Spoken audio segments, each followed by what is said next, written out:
നിങ്ങൾ ആവശ്യമില്ലാത്ത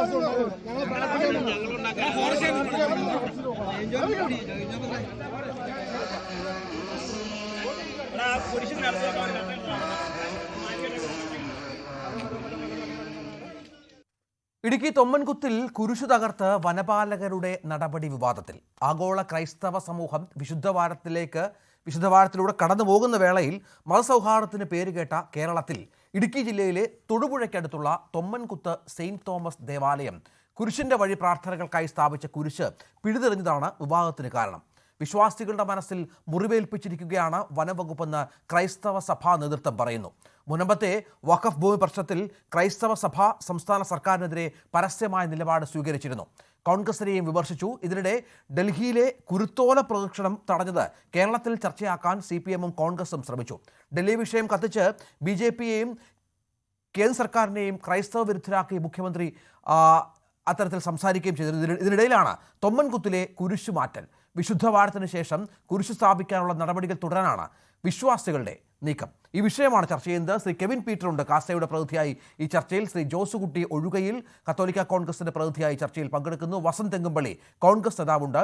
മനോജ് മാമലയുണ്ട്, തൊമ്മൻകുത്ത് ഇടവക അംഗമാണ്, കേരള കോൺഗ്രസ് M വണ്ണപ്പുറം മണ്ഡലം പ്രസിഡന്റ് കൂടിയാണ് അദ്ദേഹം. ഈ 4 പേരും ഈ ചർച്ചയുടെ ഭാഗമാകുന്നു. ശ്രീ ഷോൺ ജോർജ് BJP നേതാവും ഈ ചർച്ചയിൽ പങ്കെടുക്കാം എന്ന് അറിയിച്ചിട്ടുണ്ട്. ഷോണ്, യഥാർത്ഥത്തിൽ ഇന്നിപ്പോൾ ഞാൻ അല്പം മുമ്പാണ് അവിടുത്തെ വനം വകുപ്പ് കാളിയാർ റേഞ്ച് ഓഫീസർ TK മനോജുമായി സംസാരിച്ചത്. അദ്ദേഹം പറയുന്നത് യാതൊരു രേഖകളുമില്ല ഇതുമായി ബന്ധപ്പെട്ട്. നമ്മുടെ TK മനോജിൻ്റെ ശബ്ദത്തിലേക്കൊന്ന് പോകാം വളരെ പെട്ടെന്ന്, അതിനുശേഷം ഷോൺ സംസാരിക്കാം. ഈ കൈവശ ഭൂമിയിലാണോ സാറേ ശരിക്കും കുരിശ് വെച്ചിരുന്നത്? അല്ല, വനഭൂമിയിലാണ്. അവിടെ ഉറപ്പാണല്ലേ? രേഖകളും ഒക്കെ ഉള്ളതല്ലേ? വനഭൂമിയിലാണ്. അവരുടെ അവകാശം കൈവശ ഭൂമിയിലാന്നുള്ളതാണല്ലോ അവകാശവാദമേ. അവരെ യാതൊരു രേഖയില്ലല്ലോ, അവരവരുടെ കൈവശമാണെന്നുള്ളതല്ലേ. ആധികാരികമായിട്ടുള്ള ഈ രേഖയൊന്നും ഇല്ലല്ലോ. എന്തായാലും ഇനി അവരെങ്ങനെ വന്നാൽ നിയമപരമായിട്ട് മുന്നോട്ട് പോകും അല്ലേ? അതെ, അങ്ങനെ തന്നെയാണ് നമുക്ക് നിർദ്ദേശം ലഭിച്ചേക്കുന്നത്. ഷോണ, ഇതിപ്പോൾ സംസാരിച്ചത് വനം വകുപ്പിന്റെ കാളിയാർ റേഞ്ച് ഓഫീസർ TK മനോജാണ്. അവർ അതിൽ ഉറച്ചു നിൽക്കുകയാണ്. അതായത് വനം വകുപ്പിന്റെ ഭൂമിയാണ്, രേഖകളെല്ലാം അവരുടെ കൈവശമുണ്ട് എന്നത്. എങ്ങനെയായിരിക്കും ഇനിയുള്ള നടപടി? അദ്ദേഹത്തിന്റെ വാക്കുകളിൽ നിന്ന് വളരെ വ്യക്തമായ ഒരു കാര്യമുണ്ട്. ഞങ്ങൾക്ക് അതിനുള്ള നിർദ്ദേശം ലഭിച്ചിട്ടുണ്ട്. പണ്ട് മുതലേ, ഇപ്പോഴല്ല, കാലാകാലങ്ങളായി, പതിറ്റാണ്ടുകളായി കുടിയേറ്റ കർഷകനെ കയ്യേറ്റക്കാരൻ എന്ന് വിളിക്കുന്ന ഒരു ഭരണകൂടമാണ് ഇന്ന് കേരളം ഭരിക്കുന്നത്. 1977 മുമ്പ് കുടിയേറിയ കർഷകൻ, ഇവരൊന്നും കർഷകൻ കുടിയേറിയതൊന്നും ഈ വനം വെട്ടിത്തെളിച്ച് വനം കൊള്ളയ്യാൻ വേണ്ടി കയറിയതല്ല. ഇവിടുത്തെ കർഷകനെ ഈ നാട്ടിൽ പട്ടിണിയും ദാരിദ്ര്യവും ഉണ്ടായപ്പോൾ ഈ നാട്ടിൽ വിതയ്ക്കാനും കൊയ്യാനും, അത് മാത്രമല്ല കൃഷിയിലേക്ക് കർഷകരെ സർക്കാർ തന്നെ പ്രചോദനം കൊടുത്താണ് ഈ കുടിയേറ്റ കർഷകർ ഈ മലയോരങ്ങൾ മുഴുവൻ കയറി കൃഷി ചെയ്തതും ഈ നാട്ടിൽ സമ്പൽ സമൃദ്ധിയിലേക്ക് ഈ നാട് വന്നതും. അപ്പൊ അവിടെ കുടിയേറ്റ കർഷകന്റെ കൈവശ ഭൂമിയെ പൂർണ്ണമായും വനവൽക്കരിക്കുക. നമ്മളൊരു കാര്യം മനസ്സിലാക്കേണ്ടത്, ഇന്ത്യയിൽ ഏറ്റവും കൂടുതൽ ഗ്രീനറി ഉള്ള സ്റ്റേറ്റ് ആണ് കേരളം. ഇന്ത്യയിൽ ഏറ്റവും കൂടുതൽ ഫോറസ്റ്റ് ഉള്ള, ഇന്ന് വരെയും കഴിഞ്ഞ ഒരു 25 വർഷത്തെ അല്ലെങ്കിൽ 40 വർഷത്തെ കാലഘട്ടം എടുത്താൽ 1 സെന്റിമീറ്റർ പോലും വനവിസ്തൃതി കുറഞ്ഞ ഒരു സംസ്ഥാനമല്ല കേരളം. ആ കേരള സംസ്ഥാനത്ത് വർഷങ്ങളായി കൈവശമിരിക്കുന്ന ഭൂമി അത് അവരുടെയാണെന്ന് പറയാം. ആദ്യം ആ ഉദ്യോഗസ്ഥൻ ചെയ്യേണ്ട 2023 കേന്ദ്ര വന ഭേദഗതി ആക്ട് എടുത്തൊന്ന് വായിച്ചു നോക്കണം. ഇത് ഞാൻ ഇന്ന് വരെയും നമ്മൾ ഈ വിഷയത്തിൽ മിണ്ടിയില്ല. പാർട്ടിയെ സംബന്ധിച്ചിട്ട് പാർട്ടിയും അത് ഇവിടെ നോർത്ത് ഇന്ത്യയിൽ എന്തെങ്കിലും വിഷയം ഉണ്ടാകുമ്പോൾ മുഖ്യമന്ത്രി പ്രതികരിക്കുന്ന പോലെ ഇതിനൊരു സമുദായപരമായ വിഷയമാക്കി അത് പള്ളി കൈകാര്യം ചെയ്യട്ടെ എന്നോർത്തായിരുന്നു. പക്ഷെ ഇന്ന് കാണിച്ച പൊക്കർത്തരം എന്ന് പറയുന്നത് അവിടെ കുരിശിന്റെ വഴി തടയുന്ന സാഹചര്യം ഫോറസ്റ്റ് ഉദ്യോഗസ്ഥർ ചെയ്തു. അത് ഗുരുതരമായ തെറ്റാണ്. കഴിഞ്ഞ ദിവസം ഡൽഹിയിൽ ലഹളയ്ക്ക് സാധ്യതയുണ്ടായിരുന്ന സാഹചര്യത്തിൽ അവിടെ കുരുത്തോല പ്രദർശനത്തിന് സുരക്ഷാ കാരണങ്ങൾ കൊണ്ട് അനുമതി നിഷേധിച്ചപ്പോൾ 5 മിനിറ്റ് കൊണ്ട് അതിനെ സംബന്ധിച്ച് ട്വീറ്റ് ചെയ്യുകയും ഫേസ്ബുക്കിൽ പോസ്റ്റ് ചെയ്യുകയും പ്രതിഷേധം അറിയിക്കുകയും ചെയ്ത മുഖ്യമന്ത്രി സ്വന്തം അയാളുടെ തലയ്ക്ക് കീഴെ, അയാളുടെ കീഴെ ഉള്ള വകുപ്പില് ഇത്തരത്തിലുള്ള പോക്കർത്തരം ഈ തൊടുപുഴയിൽ തൊമ്മൻകുത്തിൽ നടന്നിട്ട് അദ്ദേഹത്തിന് മിണ്ടാനില്ല. മുഖ്യമന്ത്രിയുടെ നിലപാടാണ് നമ്മൾ മനസ്സിലാക്കേണ്ടത്. ഇവിടെ എല്ലാവരുടെയും മെയിൻ പരിപാടി ഇതല്ലേ, എന്തെങ്കിലും ഉണ്ടെങ്കിൽ വടക്കേ ഇന്ത്യയിലോട്ട് നോക്കുക, വടക്കേ ഇന്ത്യയിൽ എന്ത് നടക്കുന്നതിനെ കുറിച്ച് ആലോചിക്കുന്നത്. കേരളത്തിൽ ഇവരുടെയൊക്കെ മൂക്കിന് താഴെ കേരളത്തിൽ എന്ത് സംഭവിക്കുന്നു ചർച്ച ചെയ്യാൻ ഇവർ തയ്യാറല്ല. അല്ല ഷോണ, ഈ കുരിശ് പലതരത്തിലും കയ്യേറ്റ ഭൂമികളിൽ സ്ഥാപിക്കാൻ പല നീക്കങ്ങൾ നമ്മൾ ഇടുക്കിയിലെ പല മേഖലകളിൽ കണ്ടതാണ്. നേരത്തെ ഇതുമായി ബന്ധപ്പെട്ട് അതൊക്കെ ഈ പറഞ്ഞതുപോലെ അനധികൃതമായി കയ്യേറുന്നതാണ് എന്ന രീതി വന്നിരുന്നു. കുരിശിനെ അത്തരത്തിൽ അനധികൃതമായി ഉപയോഗിക്കുന്നവരുമുണ്ട്. അല്ല, ഒരു അത് ആ കാര്യത്തിൽ കൃത്യമായ വ്യക്തമായ നിലപാട് പറയല്ല. അനധികൃതമായി കാണുന്നിടത്തൊക്കെ കൊണ്ട് കുരിശ് സ്ഥാപിക്കുന്നതിനൊന്നും യോജിക്കുന്നവരല്ല നമ്മൾ. അതിനൊന്നും ആവശ്യമില്ല. കാരണം ക്രൈസ്തവ സഭയ്ക്ക് സഭയറിഞ്ഞോ, ഞാൻ കൃത്യമായി തന്നെ പറയാം, സഭയറിഞ്ഞോ പള്ളി അറിഞ്ഞോ ഇത്തരത്തിലുള്ള കാര്യങ്ങൾ നടക്കാറില്ല. ഇത് ഏതെങ്കിലും വ്യക്തികൾ, ചിലപ്പോൾ ചില വ്യക്തികൾ അവരുടെ ഭൂമി സംരക്ഷിക്കാൻ വേണ്ടി ചെയ്യുന്നവരുണ്ട്. ചിലർ അങ്ങനെ പലതിനെയും കുരിശിനെ അങ്ങനെ പലതായിട്ട് ഉപയോഗിക്കുന്നുണ്ട്. പക്ഷേ കൃത്യമായ പട്ടയങ്ങളോ അല്ലെങ്കിൽ ഇതിനകത്ത് കൃത്യമായ അധികാരങ്ങളോ ഇല്ലാതെ, വസ്തുവിൽ കൃത്യമായ ഓണർഷിപ്പ് ഇല്ലാതെ ഒരു കാരണവശാലും സഭ അറിഞ്ഞുകൊണ്ട് ഇത്തരം കാര്യങ്ങൾ ചെയ്യാറില്ല. അല്ല, അത് സഭയുടെ പേരിൽ എന്തെങ്കിലും ആരെങ്കിലും ചെയ്ത് അത് മുഴുവൻ കുരിശിന്റെ, പണ്ട് ഇവർ തന്നെ പറഞ്ഞത് കുരിശിന്റെ രാഷ്ട്രീയം അല്ലെങ്കിൽ കുരിശിന്റെ കച്ചവടം, വസ്തു കച്ചവടത്തിന് വേണ്ടി കുരിശ് സ്ഥാപിക്കുന്നവരുണ്ടായിരുന്നു. അതിനൊന്നും ഉത്തരം പറയാൻ നമുക്ക് പറ്റില്ല. പക്ഷെ ഒരു കാര്യം വ്യക്തമാണ്, അനധികൃതമായി സ്ഥാപിച്ച കുരിശുകളെ എവിടെയെങ്കിലും ഉണ്ടെങ്കിൽ അവർ മാറ്റിക്കോട്ടെ, അതൊന്നും പ്രശ്നമില്ല. പക്ഷെ കുരിശ് ഈ വസ്തുവിനെ സംബന്ധിച്ച് നമുക്ക് വിശദമായി ചർച്ച ചെയ്യാം. നാളെ കഴിഞ്ഞുമായി ഈ വസ്തുവിനെ സംബന്ധിച്ച് വിശദമായ ചർച്ച കേരള സമൂഹത്തിൽ നടക്കും. അവിടെ എന്താണ് അതിന്റെ ടൈറ്റിൽ, എന്താണ്, അതും ഇപ്പോൾ വന്നായിട്ട് 2023 കേന്ദ്ര നിയമപ്രകാരം. ഞാനൊരു കാര്യം ചോദിക്കട്ടെ, ഇവര് പറയുന്നത് ശരിയാണ്, കട്ടപ്പന ടൗണിൽ ആർക്കും നിൽക്കത്തില്ലല്ലോ. ഇവര് പറയുന്നത് ശരിയാണെങ്കിൽ കട്ടപ്പന ടൗണിൽ ഒരു കെട്ടിടങ്ങൾ പോലും പ്രവർത്തിക്കാൻ കഴിയില്ല. മുഴുവൻ കെട്ടിടം പൊളിച്ചു മാറ്റി കട്ടപ്പന ടൗൺ അത് വനഭൂമിയായി ചിത്രീകരിക്കണം. അവിടെ എന്തുകൊണ്ടാണ് ഈ മലയോര കർഷകർക്ക് കൃത്യമായി 1977 മുമ്പ് കുടിയേറിയിട്ടുള്ള മുഴുവൻ മലയോര കർഷകർക്കും വനഭൂമി അല്ലെങ്കിൽ നിലവിൽ വനഭൂമിയായി നിലനിൽക്കുന്നില്ല എങ്കിൽ അത് മറ്റൊരാളുടെ കർഷകന്റെ കൈവശമായി ഇത്ര വർഷത്തിൽ കൂടുതൽ 77 മുമ്പായി കൈവശമുള്ള ഭൂമിയാണെങ്കിൽ അത് കർഷകന് അനുകൂലമായ നിലപാട് കേന്ദ്ര സർക്കാർ വന ഭേദഗതി നിയമത്തിൽ അത് കൃത്യമായി കാണിച്ചിട്ടുണ്ട്.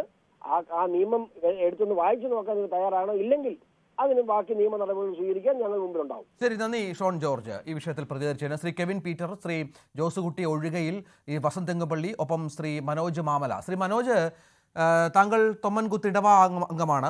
ഇന്നിപ്പോൾ കുരിശിൻ്റെ വഴിയുമായി ബന്ധപ്പെട്ട് താങ്കളും മുൻപിലുണ്ടായിരുന്നു. യഥാർത്ഥത്തിൽ ഞാൻ അല്പം മുമ്പ് സംസാരിച്ചത് അവിടുത്തെ ഫോറസ്റ്റ് ഉദ്യോഗസ്ഥനായ റേഞ്ച് ഓഫീസർ ടി കെ മനോജനോടാണ്. അവർ പറയുന്നത് നിങ്ങളുടെ പക്കൽ യാതൊരു കൈവശാവകാശ രേഖകളുമില്ല, ഇതും നേരത്തെ പറഞ്ഞതുപോലെ അനധികൃതമായി സ്ഥാപിച്ച ഒരു കുരിശാണ്. ഇനിയും നിങ്ങൾ കുരിശുമായി സ്ഥാപിക്കാൻ വന്നാൽ ശക്തമായ നിയമ നടപടി ഉണ്ടാകും, അതിനുള്ള നിർദ്ദേശം വളരെ വ്യക്തമായി തന്നെ ലഭിച്ചിട്ടുണ്ട് എന്നുമാണ്. എന്താണ് പ്രതികരണം? ഈ കാളിയാർ റേഞ്ച് ഓഫീസർ കേൾക്കാമോ? കേൾക്കാം. ഹലോ, കേൾക്കാം. Kaliyar range officer Manoj T K, അദ്ദേഹത്തിന്റെ വിവേചനാധികാരം, അതായത് റേഞ്ച് ഓഫീസർ എന്ന ആ ഒരു വ്യക്തിയുടെ വിവേചനാധികാരവും അഹങ്കാരത്തിന്റെയും ഭാഗമാണ് ഈ കുരിശ്. അദ്ദേഹം ശരിക്കും വനംവകുപ്പിന്റെ കയ്യേറ്റമാണ് ഇവിടെ നടന്നത്. ഈ വനഭൂമിയാണ് എന്ന് അദ്ദേഹം ആവർത്തിക്കുമ്പോൾ നമ്മൾ മനസ്സിലാക്കേണ്ട ഒരു വസ്തുതയുണ്ട്. ഈ പരുന്തുംപാറ കയ്യേറ്റം പോലെയോ അല്ലെങ്കിൽ മറ്റൊരു കയ്യേറ്റത്തിന്റെ സ്റ്റേജിലോ ഈ കയ്യേറ്റത്തെ കാണുന്നത് വനഭൂമിയിൽ എങ്ങനെയാണ് ഒരു 60-65 വർഷം പഴക്കമുള്ള, ഇനി 65 എന്ന് ഞാൻ പറയുന്നതിനകത്ത് ചില അല്പം അസ്വാഭാവികത ഉണ്ടെങ്കിൽ പോലും നിങ്ങൾ മീഡിയ കണ്ടതാണ്. അത്ര പ്രായമുള്ള ഒരു തെങ്ങ് എങ്ങനെയാണ് 50 വർഷത്തിൽ കുറയാത്ത പ്രായമുള്ള ഒരു തെങ്ങ് എങ്ങനെയാണ് വനംവകുപ്പ് തെങ്ങ് കൃഷി ചെയ്യുന്നുണ്ടോ?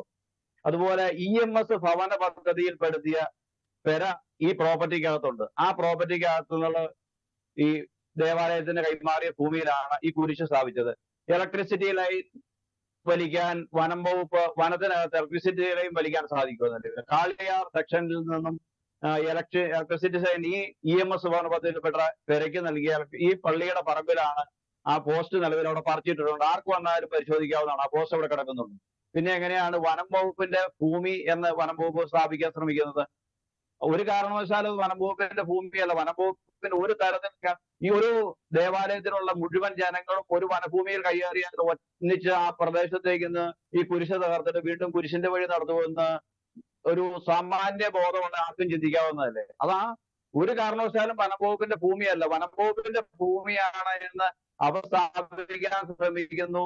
ഈ റേഞ്ച് ഓഫീസർ പട്ടയ നടപടികളുമായിട്ട് സംസ്ഥാന സർക്കാർ മുന്നോട്ട് പോകുന്ന സമയത്താണ് ഈ അനാവശ്യം. അത് ഈ ഒരു കാര്യത്തിലല്ല, ഈ റേഞ്ച് ഓഫീസറുടെ വിവേചനാധികാരം എന്ന് ഞാൻ പറയാൻ കാരണം ഈ പട്ടയം ഇല്ല എന്നുള്ളത് ഒരു യാഥാർത്ഥ്യമാണ്. ആ കാര്യത്തിൽ നമുക്ക് ഉള്ള കാര്യം നിഷേധിക്കുന്നില്ല ഞങ്ങള്. പക്ഷേ ഈ 65 വർഷത്തോളം, അതായത് 79 കാലഘട്ടത്തിൽ അവിടെ ജോയിന്റ് വെരിഫിക്കേഷൻ നടക്കുകയും ജണ്ടായിട്ട് കൃഷിഭൂമിയും ജനവാസ മേഖലയും വേർതിരിച്ച് സംരക്ഷിക്കുന്നതാണ്. അത് അന്നത്തെ കാലത്ത് അത് കല്ല് ചെണ്ടകളായിരുന്നു. നിങ്ങൾക്ക് ആർക്ക് വന്നാലും പരിശോധിക്കാം. അവർ കല്ല് ചെണ്ടകളായിരുന്ന കല്ല് ചെണ്ടകൾ കൃത്യമായി വനം വകുപ്പ് 2000 കൂടി അവർ ഓരോ വർഷവും പുതുക്കുക. ചെണ്ടയുടെ ഒരു സിസ്റ്റം അതാണ്. അവര് ആ 2000 കൃത്യമായി കല്ല് ചെണ്ട സിമെന്റ് ചെണ്ട ഇട്ട് വരച്ച് ഡേറ്റ് എഴുതി വെച്ച് വേർതിരിച്ച് സംരക്ഷിക്കപ്പെടുന്ന ഭൂമിയിലാണ് ഈ സംഭവം. അത് ഈ കുരിശ് തകർത്ത പ്രദേശത്ത് നിന്ന് 1 കിലോമീറ്ററോളം 700 മീറ്ററിൽ കുറയാത്ത ദൂരത്തിലാണ് ഈ വനം വകുപ്പിന്റെ ജണ്ട ആ പ്രദേശത്ത് സ്ഥിതി ചെയ്യുന്നത്. നെയ്യശ്ശേരി തൂക്കുമരസാട് റോഡ് 132 കോടി രൂപ മുടക്കി സംസ്ഥാന സർക്കാർ റീബിൽഡ് കേരളയിൽപ്പെടുത്തിയ റോഡ് പോകുന്ന റോഡിന്റെ സൈഡിലാണ് ഈ ഭൂമി. വനം വകുപ്പ് ഇത്തരത്തിൽ, അതായത് ഒരു വനം വകുപ്പ്, ഞാൻ പറയുന്നത് വനം വകുപ്പിന് ഈ പട്ടയമില്ലാത്ത പ്രദേശത്തിനുള്ള 4277 പട്ടയ അപേക്ഷകൾ വണ്ണപ്പുറം ഗ്രാമപഞ്ചായത്തിൽ തന്നെ ഉണ്ട് നിലവില്. ഈ കരിമണ്ണൂര് LI ഓഫീസിൽ കെട്ടിക്കിടക്കുന്ന അപേക്ഷകളുണ്ട്. ആ അപേക്ഷയിന്മേല് നടപടിയെടുക്കാൻ അതിന്റെ ഓർഡർ പറയാൻ ഞാൻ വിട്ടുപോയി. 2019-20 OF ആ ഓർഡറിനനുസരിച്ച് ആ ഭൂമി സർവേ നടക്കാൻ സർക്കാർ തീരുമാനിച്ചിരിക്കുന്നു, സർക്കാർ ഓർഡർ ഇറക്കിയിരിക്കുന്നതുമാണ്. ആ ഭൂമി അപ്പോൾ ആ സമയം നോക്കിയാണ് വനം വകുപ്പ് കൃത്യമായി ആസൂത്രിതമായ നീക്കം വനം വകുപ്പ് നടത്തുന്നതിന്റെ ഭാഗമായിട്ടാണ് ഈ കുരിശേൽ കാളിയാർ റേഞ്ച് ഓഫീസർ കൈവച്ചിരിക്കുന്നത്. അത് കാളിയാർ റേഞ്ച് ഓഫീസർ കൈവച്ചു എന്നുള്ളതല്ല, ഒരു ഭൂമിയിൽ കയ്യേറിക്കാണ് കുരിശ് വെച്ചത് എന്ന് തന്നെ കരുതുക. അയാള് ഒരു മാന്യമായ ഒരു നിലപാടല്ലേ സ്വീകരിക്കേണ്ടത്. വികാരി അച്ഛനെ വിളിക്കണം, വികാരി അച്ഛനെ വിളിച്ച് ബന്ധപ്പെട്ട കൈകാരന്മാർ അതുപോലെ ആരെങ്കിലും വിളിച്ച് ബന്ധപ്പെട്ട് അതുമായിട്ട് എന്താണ് അതിന്റെ സംഭവം, ഇല്ല അവർക്ക് നോട്ടീസ് കൊടുത്തു, അറിയിപ്പ് കൊടുത്തു. ഇത് ഇയാള് ഒരു ദിവസം രാവിലേക്ക് വരുന്നു, ഒരു കുറെ ഫോഴ്സുമായിട്ട് വന്ന് പെട്ടെന്ന് JCBക്ക് കുരിശ് പറിക്കുന്നു, കുരിശ് ഇടിച്ച് പല ആവർത്തി ആ കുരിശെ ഇടിച്ച് കിഴിച്ചിട്ടുണ്ട്. നിങ്ങൾക്ക് മീഡിയയ്ക്ക് പോയാൽ നോക്കാം, ഒരു കുരിശ് തള്ളിയിട്ടു പറിച്ചാൽ ആ കുരിശ് എടുത്തു കൊണ്ടുപോയി അവിടെ വെക്കേണ്ട കാര്യമുള്ളൂ. അത് റേഞ്ച് ഓഫീസിൽ കൊണ്ടുപോയി വെച്ചാൽ പ്രശ്നം തീരും അവിടെ കൊണ്ട്. അയാളതാ കൃത്യമായിട്ട് ആസൂത്രിതമായിട്ട് ആ ഭൂമിയിൽ ഇന്ന് ഈ കുരിശിന്റെ വഴിയായിട്ട് ബന്ധപ്പെട്ട് അങ്ങോട്ട് പ്രാർത്ഥന നടത്തി അവിടെ പ്രാർത്ഥിക്കുന്നു. ഞങ്ങൾ തിരിച്ചു പോരാൻ അവിടെ കൃത്യമായിട്ട് കുരിശ് വെക്കാനോ ഒന്നുമല്ല അവിടെ ചെന്ന്. അയാള് ഒരു തരത്തിലും അവിടുന്ന് ഫോഴ്സിനെ മാറ്റാതെ അതിഭയങ്കരമായിട്ട് അതിശക്തമായ നിലപാടാണ് റേഞ്ച് ഓഫീസർ സ്വീകരിച്ചത്. അയാൾ ഒരു തരത്തിലും എല്ലാ പാർട്ടി രാഷ്ട്രീയ നേതാക്കന്മാരും അവിടെ ഉണ്ടായിരുന്നു. അവരെല്ലാവരും അദ്ദേഹവുമായിട്ട് സംസാരിക്കാൻ ശ്രമിച്ചു. അദ്ദേഹം അവിടെ നിന്ന് മാറിയിട്ട് വേറൊരു ഉദ്യോഗസ്ഥന് ചാർജ് കൊടുത്തുകൊണ്ട് ഈ വനം വകുപ്പ് എന്ന് പറഞ്ഞ ഒരു ഡിപ്പാർട്ട്മെന്റിന്റെ അതിഭയങ്കരമായ ദ്രോഹം അനുഭവിക്കുന്ന ഈ ഇടുക്കി ജില്ലയിലെ ജനങ്ങളിൽപ്പെട്ട ഒരു വിഭാഗം ആളുകളാണ് ഞങ്ങൾ. അതുപോലെ ഇദ്ദേഹം ഒരു സെക്കൻഡ് ഒരു കാര്യം പറയാം. അതായത് ഈ വനം വകുപ്പ് ഈ ഭൂമി കയ്യേറിയ ഈ വിഷയം ഉണ്ടാക്കുന്നതിന്റെ അവസ്ഥ, അതായത് എന്റെ വീട് ഒരു ഓട് മേഞ്ഞ വീടാണെന്ന് കരുതുക. ഞാൻ എന്റെ ഫ്രണ്ട് ഷീറ്റ് ഇട്ടാൽ ആ ഷീറ്റ് ഇടുന്നതിന് കാളിയാർ റേഞ്ച് ഓഫീസർക്ക് നിയമപരമായി കേസെടുക്കാം. അയാള് പട്ടയമില്ലാത്ത ഭൂമിയിൽ എന്ത് നിർമ്മിതികൾക്കും എടുക്കാം. കാരണം അദ്ദേഹത്തിന്റെ വിവേചനാധികാരമാണ്. അദ്ദേഹം മുഴുവനായിട്ട് ആളുകളെ ആക്രമിക്കുകയോ കുടിയിറക്കോ ഒന്നുമില്ല. ഇത് ഒരു വ്യത്യസ്ത രീതിയിലുള്ള കുടിയിറക്ക ശ്രമമാണ് വനംവകുപ്പിന്റെ ഭാഗത്തുള്ളത്. ഇത് അടിയന്തരമായി ഈ വിഷയത്തിൽ സംസ്ഥാന സർക്കാർ ഇടപെടുകയും ജണ്ടായിട്ട് വേർതിരിച്ച ഭൂമിക്ക് വെളിയിൽ വകുപ്പിനെ നിർത്തുകയും ചെയ്യണം. അതാണ് ഞങ്ങളുടെ ആവശ്യം. ശരി, തിരിച്ചു വരാം. ശ്രീ ജോസ് കുട്ടി ഒഴികയിൽ ഇവിടെ ഇന്നിപ്പോൾ ബസേലിയോസ് മാർ ക്ലിമിസ് കാതോലിക്ക ബാവ ഇന്നൊരു പ്രധാനപ്പെട്ട ദിവസമാണല്ലോ. ഇന്ന് പറഞ്ഞൊരു കാര്യം, മതചിഹ്നമായല്ല കുരിശിനെ കാണുന്നത്, അത് രക്ഷയുടെ അടയാളമാണ്. അദ്ദേഹത്തിൻ്റെ ഇന്നത്തെ സന്ദേശമായിരുന്നു കുരിശിനെ മാനിക്കുന്നവർ ജാഗ്രത പുലർത്തണം. ഈ പറഞ്ഞതുപോലെ അങ്ങനെ എല്ലാവരും ബഹുമാനിക്കുന്ന ഒരു കാര്യം നമുക്കറിയാം. പലയിടത്തും അനധികൃതമായി ഈ കുരിശുകൾ വെച്ചുള്ള കയ്യേറ്റം നടക്കുന്ന ഒരുപാട് കാഴ്ചകൾ നമ്മളിപ്പോൾ ഇടുക്കി ജില്ലയിലെ പല മേഖലകളിലും കണ്ടിട്ടുണ്ട്. അത് വലിയ തോതിൽ ഒഴിപ്പിക്കപ്പെട്ട പശ്ചാത്തലം കൂടിയുണ്ട്. പലപ്പോഴും ഒഴിപ്പിക്കാൻ ഒരു സമയത്ത് പുറകോട്ട് പോയിരുന്നു നമ്മുടെ സംവിധാനങ്ങൾ. അങ്ങനെ കയ്യേറ്റ ഭൂമിയായി മാറിയ പല സ്ഥലങ്ങളുമുണ്ട്. ഇവിടെ ഇത് അവകാശവാദം വനംവകുപ്പ് ഇപ്പോഴും പറയുന്നത് വനഭൂമി തന്നെയാണ്, അവരുടെ പക്കൽ രേഖകളുണ്ട്, ഇനിയും തടയും എന്നുള്ളതാണ്. ഇങ്ങനെ നിയമപരമായി അല്ലാതെ ഇങ്ങനെ ഒരു കാര്യത്തിൽ വനംവകുപ്പിനെ പോലെ ഒരു സംവിധാനം പ്രത്യേകിച്ച് സഭയുമായൊക്കെ ബന്ധപ്പെട്ട കാര്യങ്ങളിൽ ഇടപെടുമെന്ന് കരുതാമോ? വനംവകുപ്പ് സഭയുമായി ബന്ധപ്പെട്ട കാര്യങ്ങളിലും സാധാരണ ജനങ്ങളുമായി ബന്ധപ്പെട്ട കാര്യങ്ങളിലും വസ്തുതകൾ മറച്ചു വെക്കുകയും ഇപ്പൊ തൊട്ടു മുമ്പ് മനോജ് പറഞ്ഞതുപോലെ വനംവകുപ്പിന്റെ വക കർഷകരുടെ ഭൂമിയിലേക്കുള്ള കടന്നുകയറ്റങ്ങൾ ധാരാളമായി നടക്കുകയും ചെയ്യുന്നുണ്ട്. അതിന് എത്രയോ ഉദാഹരണങ്ങൾ വേണമെങ്കിലും പറയാനായിട്ടുണ്ട്. 2003 Udumbanchola national park Pampadinchola national park പ്രഖ്യാപിക്കുന്നതിന് വേണ്ടി വനംവകുപ്പ് കണ്ടെത്തിയതിൽ 171 പേർക്ക് പട്ടയമുണ്ടായിരുന്നു. ആ പട്ടയമുള്ള പട്ടയങ്ങൾ അവർ അവഗണിച്ചുകൊണ്ടാണ് അത് ചെയ്തത്. നിങ്ങൾ ഓർക്കണം, വയനാട്ടിൽ കാഞ്ഞിരത്താൽ കുടുംബം 12 വർഷമായി സത്യാഗ്രഹം അനുഷ്ഠിച്ചു. എന്താണ്? ഒരു വനംവകുപ്പ് ഉദ്യോഗസ്ഥന് ആ കൃഷിക്കാരനോട് തോന്നിയ ഒരു വൈരാഗ്യമാണ്. അയാൾ ചോദിച്ച കാശ് കൊടുത്തില്ല, അയാളുടെ ഭൂമിയാകുന്ന അവിടെ കുടിയിറക്കി, അവർ ആവശ്യമില്ലാത്ത പ്രശ്നങ്ങളെല്ലാം ഉണ്ടാക്കി. ഇതേ സംഭവം എവിടെ പരിശോധിച്ചാലും നമുക്ക് മനസ്സിലാക്കാൻ പറ്റും. മാങ്കുളത്ത് ഒരു പവലിയന്റെ പേരുമായി ബന്ധപ്പെട്ട് അവിടുത്തെ ഡിഫോയും നാട്ടുകാരുമായി വലിയ സംഘർഷമുണ്ടായി. അവസാനം ആ പവലിയന് അവിടെ നിലനിർത്തിയത് നിയമവിധേയമാണെന്ന് കണ്ടുകൊണ്ട് അത് അവിടെ നിലനിർത്തി. ഇവരുടെ പരിപാടി എന്ന് പറയുന്നത് എന്തൊക്കെ ജനങ്ങൾക്ക് അവകാശപ്പെട്ടുണ്ടോ അതൊന്നും അവർക്ക് കൊടുക്കാതെ വനം വകുപ്പ് കടന്നു കയറുകയാണ് ചെയ്യുന്നത്. ഇപ്പോൾ കോതമംഗലത്തുണ്ടായിരുന്ന ഒരു പ്രത്യേക സാഹചര്യം വനം വകുപ്പിന് വല്ലാത്ത ചൊടുപ്പ് കാണും. കാരണം എന്താണെന്ന് ചോദിച്ചു കഴിഞ്ഞാൽ മൂന്നാർ രാജപാതയുമായി ബന്ധപ്പെട്ട് ചരിത്രപരമായി നിലനിൽക്കുന്ന ഒരു രാജപാതയാണ്. ആ രാജപാതയിലൂടെ ആളുകൾ കടന്നു പോവുകയും ആ രാജപാത തുറന്നു കൊടുക്കണമെന്ന് ആവശ്യപ്പെടുകയും ചെയ്തു കഴിഞ്ഞപ്പോൾ അവർക്കെല്ലാം എതിരെ കേസെടുത്തു. ആ കേസ് പിൻവലിക്കാനായിട്ട് സർക്കാർ തയ്യാറായി. അപ്പൊ അതിനെതിരെ അത്തരത്തിലുള്ള നടപടികളാണ് ഇവിടെ നടത്തിക്കൊണ്ടിരിക്കുന്നത്. മറ്റൊരു പ്രധാനപ്പെട്ട കാര്യം നമ്മൾ ഓർക്കേണ്ടത്, കണ്ണൻദേവൻ കമ്പനികളിൽ നിന്നും ഭൂരഹിതർക്ക് പതിച്ചു കൊടുക്കാൻ വേണ്ടി സർക്കാർ പിടിച്ചെടുത്ത മിച്ചഭൂമി വനം വകുപ്പ് ഇപ്പോൾ വനം വകുപ്പിന്റെ ആക്കിയിട്ട് ആ പ്രദേശത്ത് ആളുകൾ കടക്കാതിരിക്കാനും ആ പ്രദേശത്ത് ആളുകളെ കടത്താതിരിക്കുകയും ചെയ്യുകയാണ്. അപ്പൊ എല്ലാ സ്ഥലത്തും വനവകുപ്പിന്റെ പരിപാടി എന്ന് പറയുന്നത് വഴി അടയ്ക്കുക, അതുപോലെ തന്നെ ആളുകൾക്ക് തടസ്സം ഉണ്ടാക്കി കൊടുക്കുക തുടങ്ങിയ സംഗതിയാണ്. എളമ്പാശ്ശേരിയിൽ നിന്ന് കുറച്ചുകൂടിക്ക് മലയോര ഹൈവേയുടെ ഭാഗമായി 6 മീറ്റർ വീതിയുള്ള കലിംഗ് ഉണ്ടാക്കിയായിരുന്നു. ആ കലിംഗ് വനംവകുപ്പ് ഉദ്യോഗസ്ഥർ പൊളിച്ചു കളഞ്ഞു. ഫോറസ്റ്റ് ഉദ്യോഗസ്ഥന്മാര് PWD ഉദ്യോഗസ്ഥന്മാർക്കും ആളുകൾക്കുമെതിരെ കേസെടുക്കുകയാണ്. ഇങ്ങനെ വനംവകുപ്പിന്റെ ഭാഗത്തുനിന്ന് യാതൊരുവിധ നിയമപ്രാബല്യവും ഇല്ലാത്ത അനധികൃതമായ കടന്നുകയറ്റങ്ങളുടെ ഒരു ഭാഗം മാത്രമാണിത്. ദേവികുളത്ത് നിങ്ങൾ ഓർക്കണം, അവിടുത്തെ മജിസ്ട്രേറ്റിനെതിരെ വരെ കേസെടുക്കാനായിട്ട് അവിടുത്തെ DFO തയ്യാറായി. മജിസ്ട്രേറ്റിന്റെ ചെയ്ത തെറ്റെന്താണ്? DFOയുടെ അക്രമത്തെ അദ്ദേഹം കോടതിയിൽ വെച്ച് നിശിതമായി വിമർശിച്ചു, കേസെടുക്കണമെന്ന് ആവശ്യപ്പെട്ടു. അപ്പൊ മജിസ്ട്രേറ്റിനെ പോലും കേസിൽപ്പെടുത്താൻ തക്ക രീതിയിൽ, കള്ളക്കേസ് എടുക്കാൻ തക്ക രീതിയിലുള്ള പ്രവർത്തനങ്ങളാണ് ഇവിടെ നടക്കുന്നത്. ഈ മലയോര മേഖലയായിട്ട് ചേർന്ന് ജീവിക്കുന്ന ഒട്ടുമിക്ക പ്രദേശത്തും ആളുകൾ ഭീതിയിലാണ്. ഏതൊരു ഫോറസ്റ്റ് ഓഫീസർക്കും ഏതൊരു വീട്ടിലേക്കും കടന്നുകയാണെന്ന് എന്ത് വേണേലും ചെയ്യാം, ആരുടെ പേരിൽ വേണേലും കേസെടുക്കാം, എങ്ങനെ വേണേലും പീഡിപ്പിക്കാം. ആ തരത്തിൽ നിയമമില്ലാത്ത ഫോറസ്റ്റ് രാജാണ് ഈ കേരളത്തിൽ ഇപ്പൊ നടന്നുകൊണ്ടിരിക്കുന്നത്. അതിന്റെ ഒരു ഉദാഹരണമാണിത്. ഈ പട്ടയം കൊടുക്കേണ്ടത് ആരാണ്? സർക്കാരാണ്. പട്ടയം കൊടുക്കാനുള്ള മാനദണ്ഡം സർക്കാർ പറഞ്ഞു. 1/1/71 മുമ്പ് കുടിയേറിയവർക്ക് പട്ടയം കൊടുക്കാൻ പട്ടയത്തിന് അവകാശമുണ്ട്. ഈ പ്രദേശത്തുള്ള ആളുകൾ അതിനു മുമ്പ് കുടിയേറിയിട്ടുള്ളവരാണ്.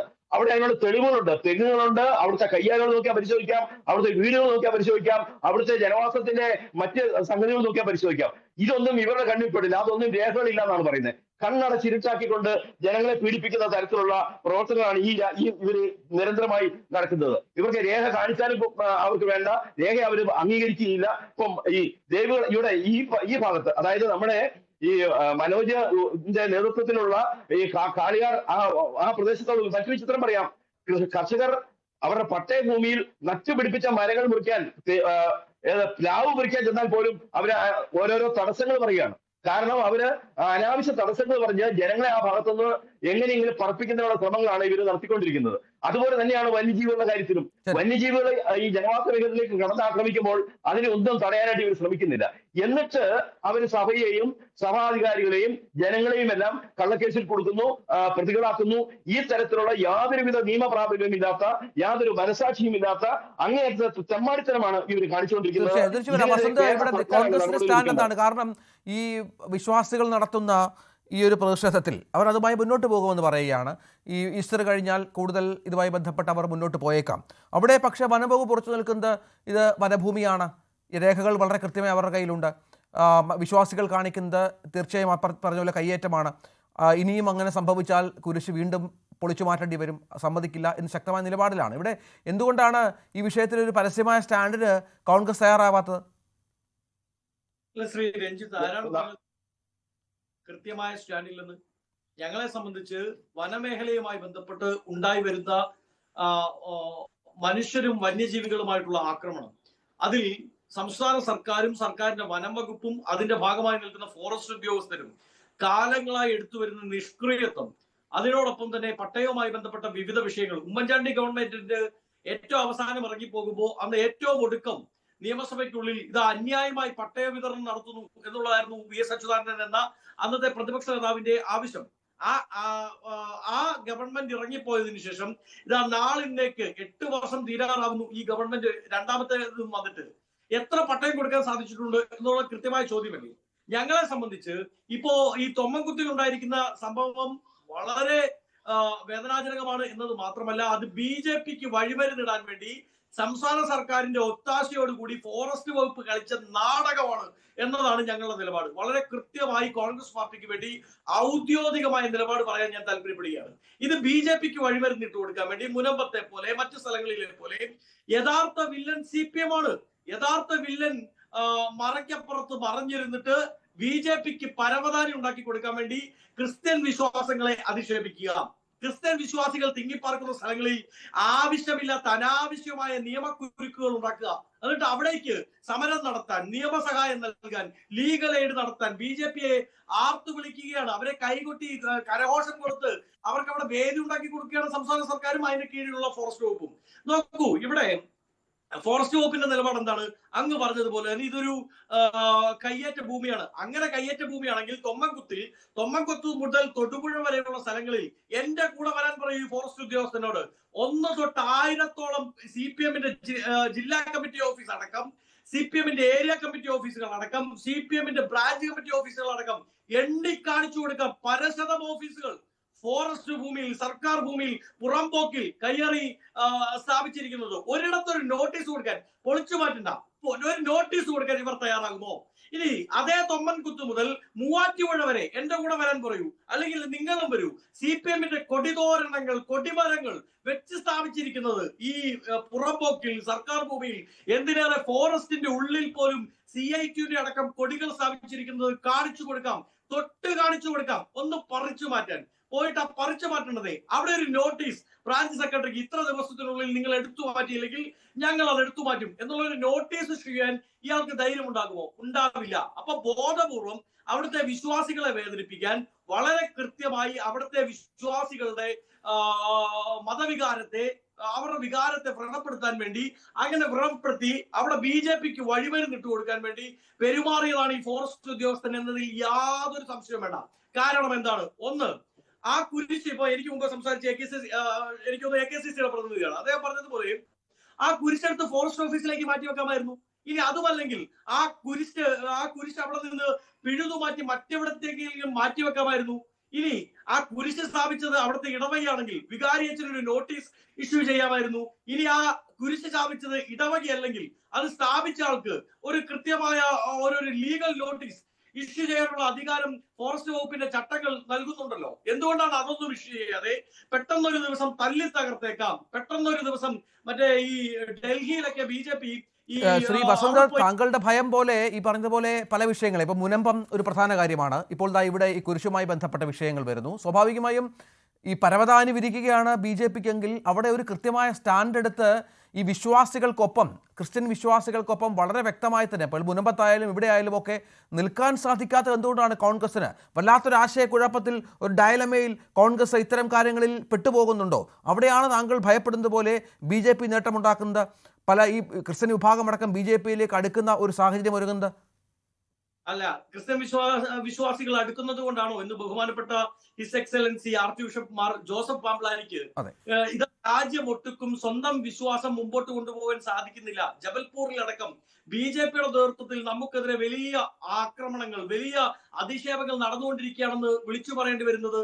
കഴിഞ്ഞ ദിവസം ഇതേ മുനമ്പം സ്ഥിതി ചെയ്യുന്ന സ്ഥലത്തെ രൂപതയുടെ ബിഷപ്പ് ന്യൂസ് 18 Q18 നൽകിയ പ്രതികരണം അങ്ങ് കണ്ടതാണല്ലോ. നോക്കൂ, എന്താണ് രാജ്യ തലസ്ഥാനത്ത് തൊട്ട് നോർത്ത് ഇന്ത്യയിൽ മുഴുവൻ BJP ഭരിക്കുന്ന സംസ്ഥാനങ്ങളിൽ മുഴുവൻ മധ്യപ്രദേശിൽ 400 ആദിവാസി ക്രിസ്ത്യൻ കുടുംബങ്ങളെയാണ് ഇറക്കിവിട്ടതിന്റെ പേരിൽ അവർ ഒരു FIR രജിസ്റ്റർ ചെയ്യണമെന്ന് പറഞ്ഞ് പോലീസ് സ്റ്റേഷനിൽ പോയി 16 ദിവസം അവർക്ക് സത്യാഗ്രഹം ഇരിക്കേണ്ടി വന്നു, ഒരു പേപ്പറിൽ FIR പേപ്പർ എഴുതി കൊടുക്കാൻ വേണ്ടി. അങ്ങനെ രാജ്യമൊട്ടുക്കും ക്രിസ്ത്യൻ മതവിശ്വാസികൾക്ക് നേരെ, ക്രിസ്ത്യൻ വിശ്വാസങ്ങൾക്ക് നേരെ, പള്ളികൾക്ക് നേരെ, വികാരിയച്ചന്മാർക്ക് നേരെ, വൈദികർക്ക് നേരെ വലിയ അധിക്ഷേപം നടക്കുകയാണ്. 6 നേതൃത്വത്തിലാണ്. പേര് വാനരസേന എന്നായിരിക്കും, മറ്റേ ഹനുമാൻ സേന എന്നായിരിക്കും, ഒക്കെ ആയിരിക്കും. പക്ഷേ അതിന്റെ എല്ലാം അച്ചുതണ്ട്, ആ അച്ചുതണ്ട് കടങ്ങുന്നത് സംഘപരിവാരത്തിന്റെ അച്ചുതണ്ടിൽ നിന്നുകൊണ്ടാണ്.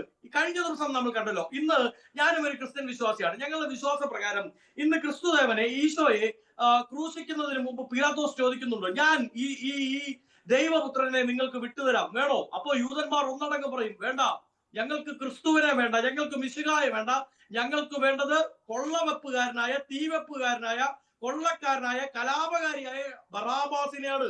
ആ ബറാബാസിനെ പോലെയാണല്ലോ ഇന്ന് ഹെബ്രാമിനെ മിനിഞ്ഞാന്ന് റിലീസ് ചെയ്തിരിക്കുന്ന മോദി ഭരണകൂടം അല്ലേ? ആരാ ഹെബ്രാം? ഈ രാജ്യത്ത് ഇവിടെയുള്ള ഒറീസയിൽ അടക്കം വിവിധ സ്ഥലങ്ങളിൽ താഴെത്തട്ടിലുള്ള ആദിവാസികളുടെ ഇടയിൽ അവരുടെ ഉന്നമനത്തിന് വേണ്ടി, അവരുടെ വിദ്യാഭ്യാസത്തിന് വേണ്ടി പ്രവർത്തിക്കാൻ വന്ന ഗ്രഹാം സ്റ്റേറ്റ്സ് എന്ന് പറയുന്ന ക്രിസ്ത്യൻ മിഷണറിയും അദ്ദേഹത്തിന്റെ 2 മക്കളെയും കുടുംബത്തെ ഒന്നാകെ ചുട്ടുകരിച്ചു കൊന്ന മനുഷ്യനാണ്. 26ാമത്തെ വർഷം ഹെബ്രാമിനെ വെറുതെ വിട്ടു മോദി ഭരണകൂടം. മോദിയുടെ നേതൃത്വത്തിൽ അദ്ദേഹത്തിന്റെ ആജ്ഞ സ്വീകരിക്കുന്ന BJP ഭരണകൂടം എവിടെയാ? ബറാബാസിനെ മതി, എബ്രാമിനെ മതി, ക്രിസ്തുവിനെ വേണ്ട, ഗ്രഹാം സ്റ്റെയിൻസിനെ വേണ്ട. ആ നിലപാട് എങ്ങനെയാണോ BJP എടുത്തു പോരുന്നത് അതേ രീതിയിൽ തന്നെയാണ് CPM ഭരിക്കുന്ന ഭരണകൂടം ഇവിടെ. ശരി കെവിൻ പീറ്റർ, ഇവിടെ ബസന്ത് സംശയിക്കുന്ന വളരെ പ്രധാനപ്പെട്ട ഒരു കാര്യമുണ്ട്. കാരണം ഈ ക്രിസ്ത്യൻ വിഷയങ്ങളിൽ പലപ്പോഴും ഇപ്പോൾ സംസ്ഥാന സർക്കാരിനെതിരെയൊക്കെ വലിയ വികാരമുണ്ടല്ലോ ഈ കുരിശുമായി ബന്ധപ്പെട്ട കാര്യത്തിൽ. മുൻപത്തിൽ വളരെ കൃത്യമായി ഇടപെട്ടില്ല എന്ന ആക്ഷേപമുണ്ടായിരുന്നു. പക്ഷേ ഇന്നിപ്പോൾ നിലപാടുകളൊക്കെ ചില ബിഷപ്പുമാർ മാറ്റിയിട്ടുണ്ട്. അത് ഈ പറഞ്ഞതുപോലെ ഈ വഖഫ് ബില്ല് വന്നതിന് ശേഷം കേന്ദ്രമന്ത്രി മുനമ്പത്ത് വന്ന് ചില സംസാരങ്ങൾ നടത്തിയ ശേഷം ആ വിഭാഗങ്ങൾക്കിടയിൽ വീണ്ടും നിയമ നടപടിയിലേക്ക് പോകേണ്ട പശ്ചാത്തലം ഒരുങ്ങുന്ന സാഹചര്യത്തിലൊക്കെ ചില സംശയങ്ങൾ വീണ്ടും ഉയർന്നിട്ടുണ്ട്. ഇന്ന് ബിഷപ്പുമാരൊക്കെ സർക്കാരിന് അനുകൂലമായി സംസാരിച്ചു തുടങ്ങിയ പശ്ചാത്തലം കൂടി ചേർത്ത് വെക്കണം. ഇതിനിടയിലാണ് നേരത്തെ പറഞ്ഞതുപോലെ ബസന്തന് ചൂണ്ടിക്കാണിച്ചതുപോലെ ഈ പറഞ്ഞതുപോലെ ബിഷപ്പ് മാർ ജോസഫ് പാംപ്ലാനയുടെ പ്രതികരണം, കുരിശിൻ്റെ യാത്ര നടത്താൻ സാധിക്കാത്ത എത്രയോ നഗരങ്ങൾ ഇന്ത്യയിലുണ്ട് എന്നാണ് അദ്ദേഹം ചൂണ്ടിക്കാണിക്കുന്നത്. ഇവിടെ യഥാർത്ഥത്തിൽ എന്താണ് പ്രശ്നം? ക്രിസ്ത്യൻ മതവിഭാഗത്തിൻ്റെ അവരുമായി ബന്ധപ്പെട്ട പ്രശ്നത്തിന് വളരെ കൃത്യമായ അറ്റൻഷൻ രാഷ്ട്രീയ പാർട്ടികളുടെ ഭാഗത്ത് നിന്ന് ലഭിക്കുന്നില്ല എന്നുള്ളതാണോ? അവരിങ്ങനെ സമരങ്ങളുമായും പ്രക്ഷോഭങ്ങളുമായും മാത്രം ജീവിക്കേണ്ട ഒരു ജനതയായി മാറുന്നുണ്ടോ? ശരിക്കും എനിക്ക് അഭിവന്ദ്യ ബിഷപ്പ് ജോസഫ് പാംപ്ലാനി പറഞ്ഞ കാര്യത്തിലും ശ്രീ വസന്ത് തെങ്ങമ്പള്ളി പറഞ്ഞ കാര്യത്തിലും മറുപടി പറയാനുണ്ട്. അതിനുമുമ്പ് ഞാൻ ഈ കുരിശിന്റെ വിഷയത്തിലുള്ള എൻ്റെ ഒരു അഭിപ്രായം പറഞ്ഞോട്ടെ. കുരിശ് എന്ന് പറയുന്ന ഒരു ക്രൈസ്തവനെ സംബന്ധിച്ചുള്ള രക്ഷയുടെ അടയാളമാണ്. മലമ്പനിയോടും കാട്ടുമൃഗങ്ങളോടും മല്ലിട്ട് കുടിയേറ്റ കർഷകർ മലയൊക്കെ നിരത്തി കാട് വെട്ടിത്തെളിച്ച് കൃഷി ചെയ്യുന്ന സമയത്ത് അവന് രക്ഷയുടെ ഒരു പ്രതീക്ഷ എന്നോണം ഇതിൽ നിന്നെല്ലാം ഉയരങ്ങളുള്ള സ്ഥലങ്ങളിൽ കുരിശുകളെ സ്ഥാപിച്ചിരുന്നു എന്നുള്ളത് ശരി തന്നെയാണ്. പക്ഷെ പിൽക്കാലത്ത് ആ കുരിശ് വനം കയ്യേറ്റത്തിനും മറ്റ് ഭൂമികൾ കരസ്ഥമാക്കുവാനും മറ്റു രീതിയിൽ ദുരുപയോഗം ചെയ്തപ്പെട്ടുണ്ട്. അതുകൊണ്ട് തന്നെ കുരിശ് കൃഷി എന്നൊരു പേരും വീണിട്ടുണ്ട്. പക്ഷേ ഈ പറയുന്ന കുരിശ് അനധികൃതമായിട്ടുള്ളതാണെങ്കിൽ അത് പൊളിച്ചു മാറ്റുക തന്നെ വേണം. ഒരു അനാവശ്യ സ്ഥലത്തും സർക്കാർ ഭൂമിയിലും അനാവശ്യ സ്ഥലങ്ങളിലും ഒന്നും ഒരു മതത്തിന്റെയും, ഹൈന്ദവ മതത്തിന്റെ ആയാലും മുസ്ലിം മതത്തിന്റെ ആയാലും ക്രിസ്ത്യാനികളുടെ ആയാലും ഒരു സാധനം വെക്കാനുള്ള അനുമതി കൊടുക്കരുത്. പക്ഷേ ഇപ്പോൾ ശ്രീ മനോജ് പറഞ്ഞ പോലെ തന്നെ ഈ അവിടുത്തെ ചരിത്രവും ഈ പറയുന്ന കെട്ടിടത്തിന്റെ കാര്യം പറയുന്നു, തെങ്ങിന്റെ കാര്യം പറയുന്നു, ഇലക്ട്രിക് ലൈനിന്റെ കാര്യം പറയുന്നു. അപ്പൊ ഇതെല്ലാം വെച്ചുകൊണ്ട് തെളിവുകളുടെയും ചരിത്രത്തിന്റെയും അടിസ്ഥാനത്തിൽ അത് കൈവശം ഉണ്ടായിരുന്നതാണെന്നുണ്ടെങ്കിൽ അതിന് പട്ടയം കൊടുക്കാവുന്നതാണെന്നുണ്ടെങ്കിൽ തീർച്ചയായും അതിന് പട്ടയം കൊടുക്കണം. പക്ഷെ ഇവിടെ വനം വകുപ്പ് പുലർത്തി വരുന്നൊരു നിലപാടുണ്ട്, വളരെ ധാർഷ്ട്യത്തോടെയുള്ള നിലപാടാണ്. ആ നിലപാടെന്ന് പറയുന്നത് കുടിയേറ്റ കർഷകരെ അവരുടെ ഭൂമിയിൽ നിന്ന് എങ്ങനെയെങ്കിലും കുടിയിറക്കണം എന്നുള്ളതിന് വേണ്ടിയിട്ടുള്ള പലവിധ പരിപാടികളുടെ ഭാഗമായിട്ട് നടത്തുന്നത് തന്നെയാണ് ഇത്. അത് ഇവിടെ മാത്രമല്ല, കേരളത്തിന്റെ എല്ലാ ഭാഗത്തും നടത്തുന്നത്. പക്ഷെ ഇവിടെ അതൊന്നുമല്ല വിഷയം. ഇവിടെ ഇപ്പൊ തെങ്ങമ്പള്ളി സൂചിപ്പിച്ചതായാലും സംസ്ഥാന സർക്കാരിന്റെ ആയാലും ഇവരുടെ രാഷ്ട്രീയ ഇരട്ടത്താപ്പും കപടതയാണ് ഇവിടെ കാണുന്നത്. ഇവർ എത്ര വേഗമാണ് 5 മിനിറ്റ് കണ്ടേ എടുത്തുള്ളൂ മുഖ്യമന്ത്രി പ്രതികരിക്കാനായിട്ട്. എന്തൊരു കരച്ചിലായിരുന്നു ഇവിടെ കോൺഗ്രസ്.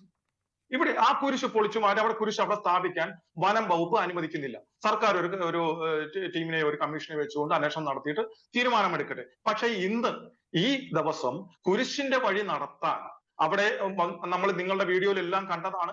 മുന്നിൽ വരുന്ന വൈദികന്റെ കയ്യിൽ ചെറിയൊരു മരക്കുരിശ് മാത്രമേ ഇരിപ്പുള്ളൂ.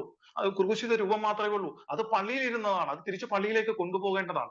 അതും വെച്ചുകൊണ്ട് ആ കുരിശിന്റെ വധിക്ക് അനുമതി നിഷേധിച്ചതാണ് ഏറ്റവും വലിയ തെമ്മാടിത്തരം എന്ന് പറയുന്നത്. ഇവിടെ പ്രതിപക്ഷ നേതാവ് ഉണ്ടായിരുന്നല്ലോ, തെങ്ങുംപള്ളിയുടെ ആളുകൾ ഉണ്ടായിരുന്നല്ലോ, അല്ലെങ്കിൽ ഇവിടെ ഡൽഹിയിലെ വിഷയത്തിന്റെ പേരിൽ മുതലക്കണ്ണി ഒഴികെ എല്ലാവരും ഉണ്ടായിരുന്നല്ലോ. ആ ഇടവക ജനം അവിടെ ഇന്നത്തെ ദിവസം വർഷത്തിൽ ഒരു പ്രാവശ്യം മാത്രം നടത്തുന്നതാണ് ഈ കുരിശിന്റെ വഴി. അതുകൊണ്ട് വനത്തിനൊരു നഷ്ടം സംഭവിക്കാൻ പോകുന്നില്ല. ഇന്ന് അവിടെ കുരിശിന്റെ വഴി നടത്താൻ അനുവദിക്കണം എന്ന് ഇവിടുത്തെ പ്രതിപക്ഷത്തിനോ അല്ലെങ്കിൽ ഭരണകക്ഷി അംഗങ്ങളായിട്ടുള്ള ജോസ് കെ മാണിയെ പോലുള്ളവർക്ക് പറയാമായിരുന്നല്ലോ. എന്തുകൊണ്ട് പറയാൻ സാധിച്ചില്ല ഇവർക്ക്? അപ്പോൾ ഇവരുടെ കപടതയാണ് ഈ കാണുന്നത്, ഇവരുടെ കപടത. അതിന് BJP കുറ്റപ്പെടുത്തേണ്ട കാര്യമൊന്നുമില്ല. ഇവിടെ ഇപ്പൊ തൊമ്മൻകുത്തിലായാലും നിങ്ങളുടെ കപടത കാണിക്കുമ്പോൾ സത്യസന്ധമായിട്ട് BJP ആണ് അവിടെ നിലപാട് എടുക്കുന്നതെങ്കിൽ അവിടുത്തെ ജനങ്ങൾ ചിലപ്പോൾ BJP നിന്നും നിൽക്കും. അത് നിങ്ങളുടെ കഴിവുകേടാണ്, നിങ്ങളുടെ കള്ളത്തരമാണ്, നിങ്ങളുടെ ഇരട്ടത്താപ്പ് കൊണ്ട് സംഭവിക്കുന്നതാണ്. നിങ്ങൾ ഇപ്പം വസന്ത് തെങ്ങമ്പള്ളി പറഞ്ഞല്ലോ ഇപ്പോൾ ഗ്രഹാം സ്റ്റെയിൻസിന്റെ കാര്യം. ഗ്രഹാം സ്റ്റെയിൻസിന്റെ ഉറ്റ അനുയായിരുന്ന മറ്റൊരു വ്യക്തി ഉണ്ടായിരുന്നല്ലോ. അദ്ദേഹം 18 വർഷം കോൺഗ്രസ് ഭരിച്ചുകൊണ്ടിരുന്ന 18 വർഷം പിടികിട്ടാ പുള്ളിയായിട്ട് നടന്നതിന് ശേഷം ബുദ്ധദേവ് എന്ന് പറയുന്ന വ്യക്തിയെ 2019 നവംബറിൽ അമിത്ഷാ നിയോഗിച്ച CBIയുടെ പ്രത്യേക അന്വേഷണ സംഘമാണ് 2019 20 വർഷങ്ങൾക്ക് ശേഷം അറസ്റ്റ് ചെയ്ത് ജയിലിലടച്ചത്. നിങ്ങളുടെ മൂക്കിന് താഴെയാണ്. നിങ്ങളുടെ കോൺഗ്രസ്സുകാരനായിരുന്ന ബുദ്ധദേവാണ് ധരാം സിംഗിന്റെ ഉറ്റ അനുയായിയും രണ്ടാമത്തെ പ്രതിയുമായിരുന്ന വ്യക്തിയാണ് 20 വർഷത്തിന് ശേഷം BJP ഗവൺമെന്റ് അറസ്റ്റ് ചെയ്തത്. അപ്പൊ BJP ഗവൺമെന്റിന്റെ ആ വിഷയത്തിലുള്ള ഇതിനെയൊന്നും പറയല്ലേ. നിങ്ങൾ രാജീവ് ഗാന്ധിയുടെ ഘാതകർക്ക് വരെ വധശിക്ഷ വിധിച്ച ഘാതകർക്ക് വരെ നിങ്ങൾ വിടുതൽ മേടിച്ചു കൊടുത്ത ആളുകളാണ്. അപ്പോൾ 22 വർഷം കഴിഞ്ഞ ഒരു വ്യക്തിയെ നല്ല നടപ്പിന് ശിക്ഷിച്ചു. ഇവിടെ 14 വർഷം കഴിഞ്ഞ ചിലരുടെയൊക്കെ കാമുകിമാരെയൊക്കെ വിടാൻ വേണ്ടിയിട്ട് സർക്കാർ തലത്തിൽ തന്നെ നടപടി നടത്തുമ്പോൾ അവിടെ 24 വർഷമായവരാണ് നല്ല നടപ്പിന് വിട്ടുകയാണെന്നുണ്ടെങ്കിൽ അതിൽ ക്രിസ്ത്യാനിക്ക് ഒരു പ്രശ്നവുമില്ല. ക്രിസ്ത്യാനി പശ്ചാത്തപിക്കുന്നവരെ ചേർത്ത് നിർത്തിയ പാരമ്പര്യം മാത്രമേ ക്രിസ്ത്യാനിക്കുള്ളൂ. ജോൺ പോൾ രണ്ടാമൻ മാർപ്പാപ്പയെ വെടിവെച്ച മുഹമ്മദ് അലി അഗ്ഗ എന്ന് പറയുന്ന മുസ്ലിം യുവാവിനെ ജയിലിൽ ചെന്ന് സന്ദർശിച്ച് അവനെ ചേർത്ത് പിടിച്ച് ആശ്വസിപ്പിച്ചതാണ് ജോൺ പോൾ രണ്ടാമൻ മാർപ്പാപ്പ. അപ്പൊ അതുകൊണ്ട് അതൊന്നും പറഞ്ഞ് ക്രിസ്ത്യാനിയെ ഇളക്കാമെന്നൊന്നും കരുതേണ്ടതില്ല. വസന്ത് തെങ്ങുപള്ളി, നിങ്ങൾ ചെയ്യേണ്ട കാര്യം നിങ്ങൾ ഈ ഇരട്ടത്താപ്പ് മാറ്റി വെച്ചുകൊണ്ട് ഇവിടെ ജനങ്ങൾക്ക് വേണ്ടി നിലകൊള്ളുക. മറുപടി ഒരു ഇടവേളയിലേക്ക് പോകാം. വസന്തിന്റെ മറുപടിയോട് ഇടവേളയിലേക്ക് പോവാം. പ്രശ്നമുണ്ട്. അദ്ദേഹം ക്രിസ്ത്യാനി എന്ന് പറയുമ്പോൾ ഞാനും ക്രിസ്ത്യാനിയാണ്. ഇല്ല, ഞാൻ പറഞ്ഞു കഴിഞ്ഞില്ലല്ലോ വസന്ത് തെങ്ങുപള്ളിയുടെ കാര്യം. രണ്ട് മാലയിട്ടാണ് ബജ്റംഗിദളും RSSഉം ഈ പറയുന്ന അത് സ്വാഭാവികമാണെന്ന്. ഇവിടെ പീഡന കേസിൽ പോയവനെ ജയിലിൽ പോയി ഇവിടുത്തെ പുരുഷന്മാരുടെ സംഘടന പോയി മാലയിട്ട് സ്വീകരിച്ചു വന്നു. അതൊക്കെ ഉണ്ടാകുന്നത് അതൊക്കെ അതിനെപ്പറ്റി സംഭവമായിട്ടൊന്നും താങ്കൾ ആവശ്യമില്ലെന്ന് ആണോ? അല്ലല്ലോ, സ്വാതന്ത്ര്യം വന്നത് അതാണ് മനസ്സിലാക്കണം. അപ്പോൾ നിങ്ങൾ മദനിയെ സ്വീകരിച്ച് ആനയിച്ചത് മദനി ദണ്ഡിയാത്രയ്ക്ക് കോയമ്പത്തൂരും ബാംഗ്ലൂരും കടന്നത് ഏത് മദനിയെ മാറി താഴെ കൂടെ നിങ്ങൾ സ്വീകരിച്ചില്ല. മദനിക്ക് വേണ്ടി നിങ്ങൾ പ്രമേയം നിങ്ങൾക്കും ചെയ്തില്ലേ? പിന്നെ അവർക്ക് മാറിയിട്ട് ഏതെങ്കിലും വർഷം കടന്ന് മാറിയിട്ട് സംഘത്തിൽ പ്രവേശിക്കുന്നതാണ് അതിന്റെ പേരൊന്നും. ഒരു മിനിറ്റ് വസന്ത് പറഞ്ഞോട്ടെ. കെവിൻ ഒരു മിനിറ്റ്. വസന്ത് അത് പറയൂ, അദ്ദേഹത്തിന് മറുപടി പറയണം. വസന്ത് ഒന്ന് പറയൂ. അല്ല, ഏറ്റവും പ്രധാനപ്പെട്ട പ്രശ്നം എന്താണെന്ന് അറിയാമോ? ഈ ഇയാൾ വരുന്നുണ്ടല്ലോ, ഇയാളെ മാറിയിട്ടാണ് ബജ്റംഗിദൾ സ്വീകരിക്കുന്നത്. ബജ്റംഗിദളാണ് ചോദിച്ചത്. മദനിയെ നിങ്ങൾ സ്വീകരിച്ചില്ലേ? സ്വീകരണം കൊടുത്തു. മാത്രമല്ല, നിങ്ങൾ ഭരിക്കുന്ന BJPയുടെ കീഴിലുള്ള ജയിൽ ഉദ്യോഗസ്ഥർ അദ്ദേഹത്തിന്റെ കൂടെ സെൽഫി എടുക്കുന്നു മാലയിട്ട്. എന്താ, സ്വാതന്ത്ര്യ സമരത്തിന് പോയിട്ട് വന്നാണോ? സ്വാതന്ത്ര്യ സമരത്തിന് പോയിട്ട് വന്നതിന്റെ സ്വീകരണമാണോ നിങ്ങൾ കൊടുത്തുകൊണ്ടിരിക്കുന്നത്? കെവിൻ പറഞ്ഞോളൂ, എനിക്കാണ് അവസരം. അതെ അതെ അതെ അല്ല, ഞാൻ അതാണ് വസന്ത് തെങ്ങുപള്ളിയോട് ചോദിച്ചത്. ഇവിടുത്തെ അബ്ദുൽ നാസർ മദനി എന്ന് പറയുന്ന കൊടും ഭീകരനെ ദണ്ഡിയാത്രയിൽ പങ്കെടുത്തനെ അല്ലല്ലോ ഇവിടെ ബാംഗ്ലൂരും കോയമ്പത്തൂരും ഇട്ടിരുന്നത്, അല്ലല്ലോ. തീവ്രവാദ പ്രവർത്തനത്തിന് വേണ്ടിയിട്ടല്ലേ? പ്രോസിക്യൂഷൻ തെളിവ് ഞാൻ പറയട്ടെ. നിങ്ങളുടെ ആളുകൾ മാലയിട്ടുണ്ട്, സ്വീകരിച്ചിട്ടുണ്ട്. നിങ്ങൾ അവർക്ക് വേണ്ടി പ്രമേയം പാസ്സാക്കിയിട്ടുണ്ട്. അവിടെ ഇരിപ്പുണ്ട്, നിയമസഭയിൽ ഇരിപ്പുണ്ട് പ്രമേയം. ആര് പറഞ്ഞു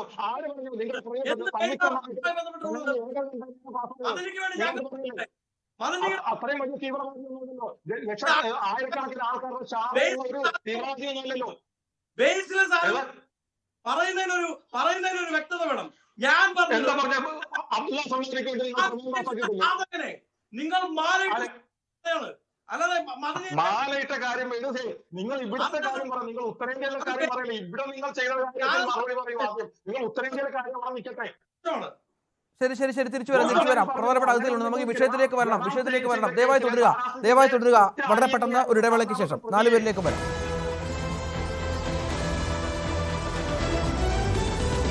ശ്രീ ജോസുകുട്ടി, ഇവിടെ നമുക്കറിയാം ഈ കുരിശ് വിശുദ്ധമായി കാണുന്ന ഒന്നാണ്. അതുമായി ബന്ധപ്പെടുന്ന വിശുദ്ധ ഈ ദിവസം ചില സന്ദേശങ്ങളൊക്കെ ബിഷപ്പുമാരുടെ ഭാഗത്തുണ്ടായി. പക്ഷേ ഈ കുരിശ് വ്യാപകമായി കയ്യേറ്റത്തിന് ഉപയോഗിക്കുന്ന കുരിശ് കൃഷി എന്ന് പോലും അപഹസിക്കപ്പെടുന്ന തരത്തിൽ കാര്യങ്ങൾ എത്തിയിട്ടുണ്ട്.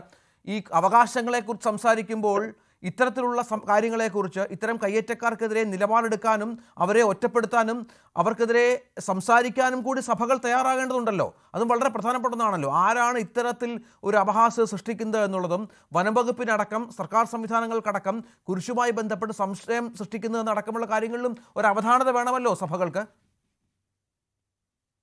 തീർച്ചയായും സഭകൾക്ക് ആ അവധാനത നല്ലതുപോലെ ഉണ്ട്. സഭകളെ സംബന്ധിച്ചിടത്തോളം ഈ കാര്യത്തിൽ യാതൊരുവിധ സംശയവുമില്ല.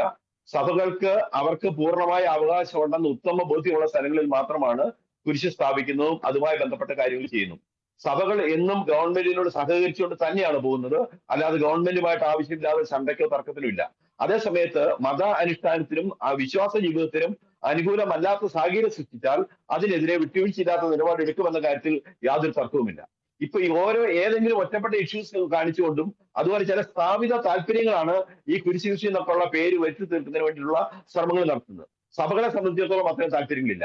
അതേസമയത്ത് നമ്മൾ ഓർക്കേണ്ട ഒരു കാര്യം, ഇന്ത്യൻ ഭരണഘടനയുടെ ആർട്ടിക്കിൾ 25 മുതൽ 28 വരെ ഭാഗങ്ങളിൽ പറയുന്ന മത അനുഷ്ഠാനത്തിനും അതുപോലെ നമ്മൾ വിശ്വസിക്കുന്ന മതം അനുഷ്ഠിക്കുന്നതിനും അത് പ്രചരിപ്പിക്കുന്നതിനും അതനുസരിച്ച് ജീവിക്കുന്നതിനുള്ള ഒരു സ്വാതന്ത്ര്യമുണ്ട്. അത് ഇന്ത്യൻ ഭരണഘടന ഉറപ്പു നൽകുന്ന സ്വാതന്ത്ര്യമാണ്. ഇന്ത്യൻ ഭരണഘടന ആർട്ടിക്കിൾ 12 മുതൽ നമുക്ക് നൽകിയിരിക്കുന്ന മൗലിക അവകാശങ്ങളുണ്ട്. ഈ മൗലിക അവകാശങ്ങളും നമുക്ക് നടക്കേണ്ടതുണ്ട്. അതിൽ പെടുന്നതാണ് നമുക്ക് നമ്മുടെ സ്വത്ത് ആർജിക്കുന്നതിനും നമ്മുടെ സ്വത്ത് സംരക്ഷിക്കുന്നതിനും നമുക്കൊരു സ്ഥലത്ത് ഇന്ത്യയിൽ എവിടെയും നമുക്ക് ജീവിക്കുന്നതിനുള്ള ഒരു അവകാശം എന്ന് പറയുന്നത്. കേരളത്തെ സംബന്ധിച്ചിടത്തോളം കേരളത്തിന്റെ പല ഭാഗങ്ങളിലുമുള്ള ആളുകൾക്ക് പട്ടയമോ അതുപോലുള്ള രേഖകളോ ബന്ധപ്പെട്ട അധികൃതർ കൊടുക്കുന്നില്ല.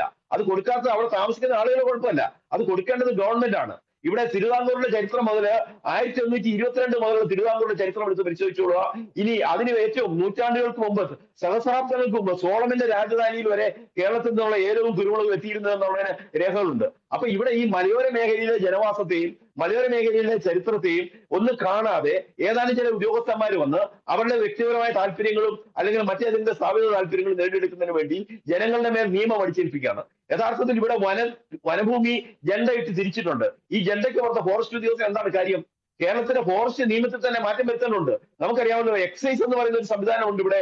അതുപോലെ തന്നെ ട്രാഫിക് പോലീസ് എന്ന് പറയുന്ന സംവിധാനമുണ്ട് ട്രാഫിക് സംബന്ധമായ കുറ്റങ്ങൾക്ക് കേസെടുക്കുന്നതിന്.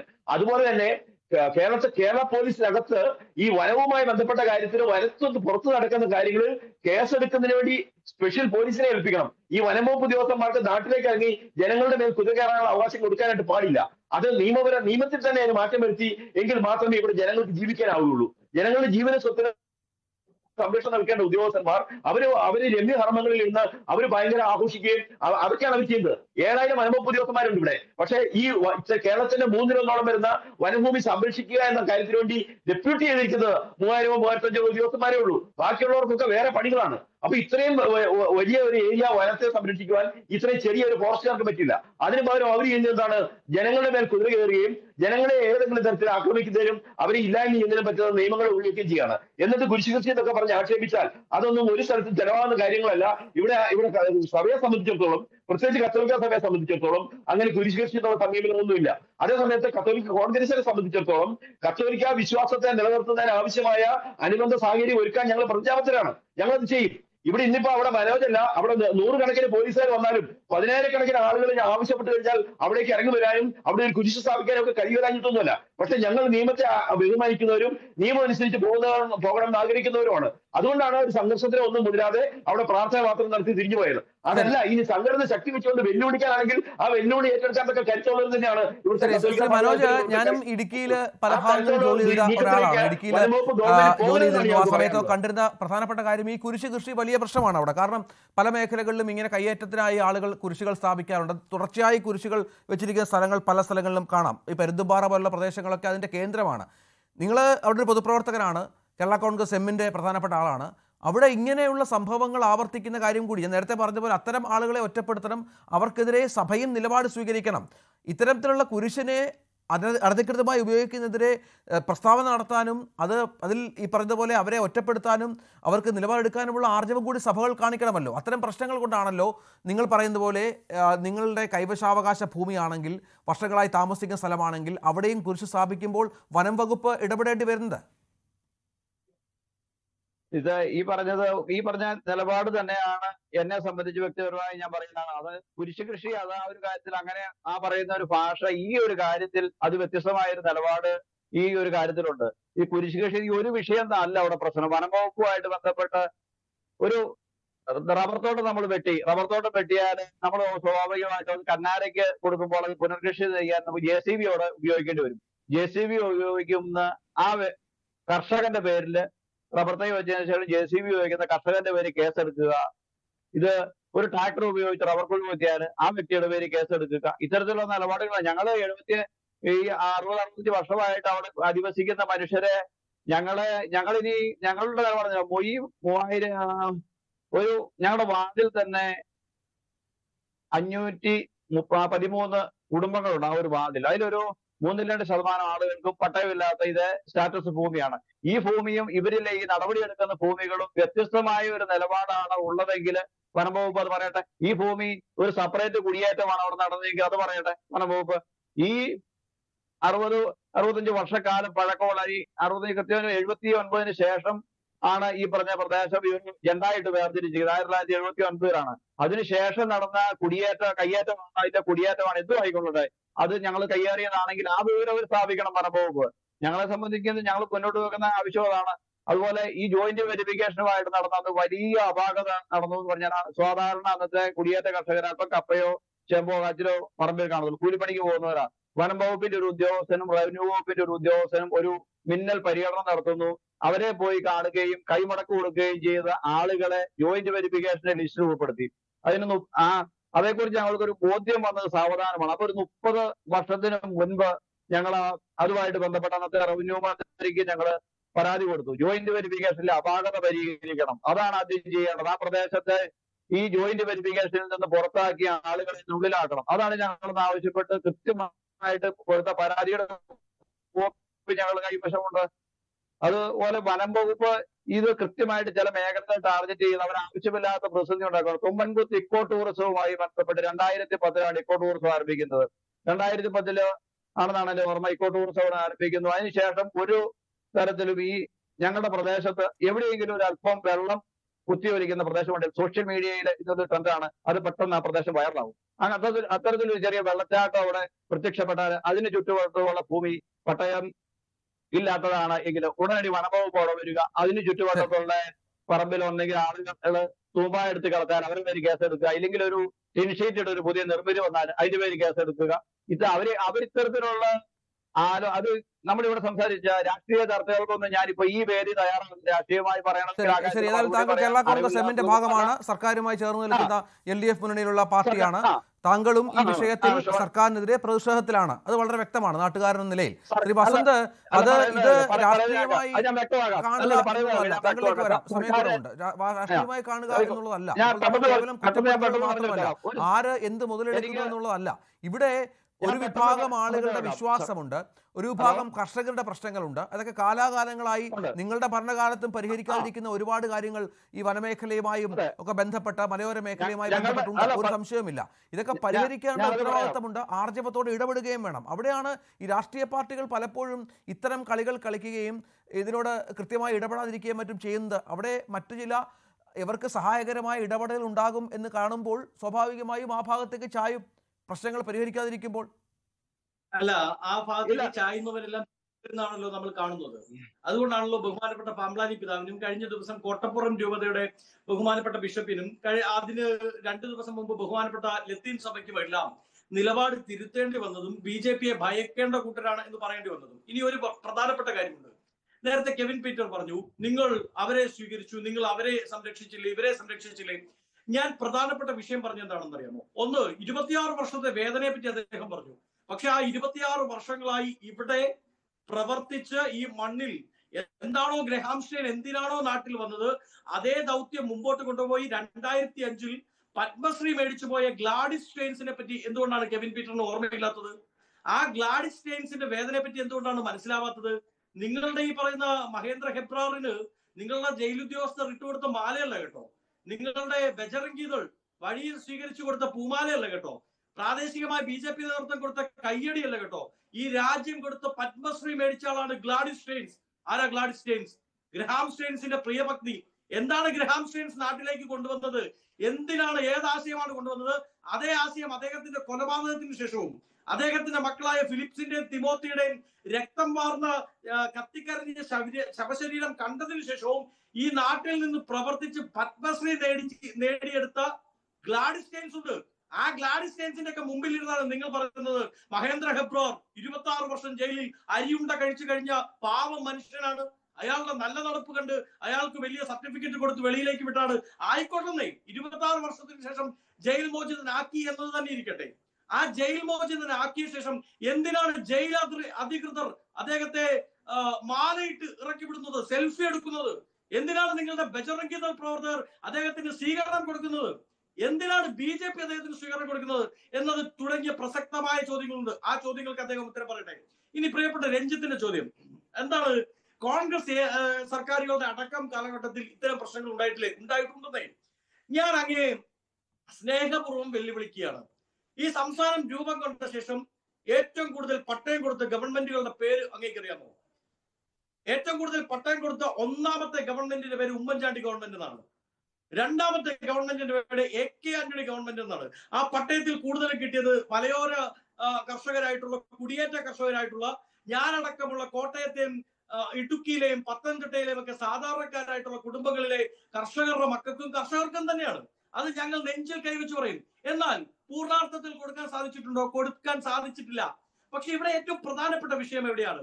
ഷൈൻ ജോർജ് ചാക്കോയ്ക്കെതിരെ ഒരു നടി തന്നെ പരാതി കൊടുത്തിട്ട് അയാൾ MDMA അടക്കമുള്ള രാസലഹരി ഉപയോഗിച്ചെന്ന് തെളിവ് കിട്ടിയിട്ട് അയാൾക്ക് പരാതി ആയിട്ടില്ല. നാളെ വരണം ഷൈൻ ജോർജ് ചാക്കോ. വന്ന് അദ്ദേഹത്തിന് സൗകര്യപൂർവ്വം ACPയുടെ മുമ്പിൽ വന്നാൽ ചോദ്യം ചെയ്യാമത്രേ. അങ്ങനെ അത്രമാത്രം എന്താ പറയുന്നത്, ക്ഷമയുള്ള കേരളത്തിന്റെ പോലീസ് സംവിധാനത്തിന്, കേരളത്തിന്റെ ഫോറസ്റ്റ് സംവിധാനത്തിന് എന്തിനാണെന്ന് ഈ കുരിശ് തകർത്ത് കളഞ്ഞേ മതിയാകൂ എന്നുള്ള ഒരു തീരുമാനം. ഇനി അങ്ങ് പറഞ്ഞതുപോലെ കുരിശ് കൃഷി അല്ലെങ്കിൽ കയ്യേറ്റക്കാർ, വൻകിട റിസോർട്ടുകൾ അവരുടെ കയ്യേറ്റം സംരക്ഷിക്കാൻ കുരിശിനെ ഉപയോഗിക്കുന്നുണ്ടെങ്കിൽ ശ്രീ കെവിൻ പീറ്റർ പറഞ്ഞതുപോലെ കുരിശിനെ നശിപ്പിക്കുന്നവർക്കൊപ്പം തന്നെ അവരും നിന്ദിക്കപ്പെടേണ്ടവരും മാറ്റി നിർത്തപ്പെടേണ്ടവരുമാണ് എന്ന നിലപാട് എനിക്കുമുണ്ട്, കോൺഗ്രസിനുമുണ്ട്. പക്ഷേ അവിടെ ഒരു ഇടവകയുടെ നേതൃത്വത്തിലാണ് ആ കുരിശ് അവിടെ സ്ഥാപിച്ചതെന്നാണ് ഞാൻ മനസ്സിലാക്കുന്നത്. ആ ഇടവകയുടെ വിശ്വാസത്തിന്റെ ഭാഗമാണത്. അവരവിടേക്ക് ക്രൈസ്തവ വിശ്വാസികളെ സംബന്ധിച്ച് ലോകത്തിലെ തന്നെ ഏറ്റവും പ്രധാനപ്പെട്ട ദിനം, ആ ദിനത്തിൽ ഒരു പ്രാർത്ഥനയുമായി അവിടേക്ക് കടന്നു വരുമ്പോ അവിടെ പോലീസിനെ കാണിച്ച് അങ്ങ് ഭീഷണിപ്പെടുത്തി കളഞ്ഞേക്കാം എന്ന് തീരുമാനിച്ചാൽ അത് ഇവിടെ നടപ്പാവില്ല എന്നുള്ളതാണ് തീരുമാനം. ഒരു 10 സെക്കൻഡ്. ഇനി തൊടുപുഴ അടക്കമുള്ള മലയേറ്റ കർഷകന്റെ വിഷയങ്ങളിൽ കഴിഞ്ഞ ദിവസങ്ങളിൽ നിയമസഭയിൽ സംസാരിച്ച നേതാവിന്റെ ഡോക്ടർ മാത്യു കുഴൽ നടന്നതാണ്. അടിയന്തര പ്രമേയം അടക്കം കൊണ്ടുവരികയും സമരമിരിക്കുകയും ചെയ്ത ആളുടെ പേര് ചാണ്ടിയുമ്മൻ എന്നാണ്. ഈ നേതാക്കളെല്ലാം കോൺഗ്രസിന്റെ നേതാക്കളാണ്. ഇന്നും അന്നും എന്നും അവർക്കൊപ്പം നിലകൊള്ളുന്ന ഞങ്ങളാണ്. ഞങ്ങൾ അതിൽ രാഷ്ട്രീയ ലാഭം കൊയ്യാൻ. കെവിൻ പീറ്റർ, ഇവിടെ സംശയത്തിന്റെ പല വിധത്തിലുള്ള പഴുതുകൾ ഇപ്പോൾ ഉണ്ടായിട്ടുണ്ട്. കാരണം ഇന്നിപ്പോൾ അതിന്റെ പ്രധാനപ്പെട്ട ഒന്ന്, ഈ ആരും ഞങ്ങളുടെ കൂടെ ഇല്ല എന്ന് CPM-നെയും കോൺഗ്രസിനെയും ഒക്കെ ക്രൈസ്തവ സഭകൾ പല വിഷയങ്ങൾ പറഞ്ഞുകൊണ്ടിരുന്നപ്പോൾ ഇന്ന് BJP-ക്കെതിരെയും പറയുകയാണ്. അവിടെയും അവരുടെ ഭാഗത്തുനിന്നുമില്ല.